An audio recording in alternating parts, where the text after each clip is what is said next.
নারী, তুমি divorce লেটারে sign করার আগে একটা কথা মাথায় রেখো।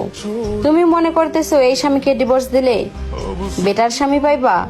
আরে না রে বোন, ডিভোর্স হওয়ার পর যারা তোমার ভালোবাসবে, যারা তোমার জন্য পাগল হয়ে যাবে, সবই ওদের নাটক। তারা শুধু তোমারে 10 মিনিট ব্যবহার করবে, সারা জীবন নয়। কিন্তু তুমি যারা ডিভোর্স দিতে চাইতেছো, সে তোমাকে সারা জীবনই ভালোবাসবে।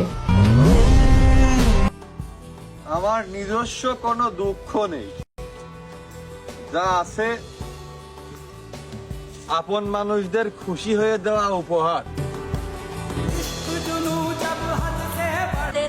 ছেলেদেরকে বলছি, কাকে নিয়ে ভাবো? যে সেরে গেছে তাকে নিয়ে আগে নিজের কেরিয়ার গড়ো, তারপর দেখবে। মেয়ে না, মেয়ের মা এসে বলবে, এই যে বাবা, আমার মেয়েকে তোমার হাতে তুলে দিয়ে গেলাম, এবার সুখে শান্তিতে ঘর করো। মেডিকেলের ভাষায় আমি জীবিত, কিন্তু সাহিত্যের ভাষায় মৃত। যদি আমার হাসিটার ময়নাতদন্ত করা হতো, তাহলে রিপোর্ট আসতো এটা সম্পূর্ণই মিথ্যে হাসি।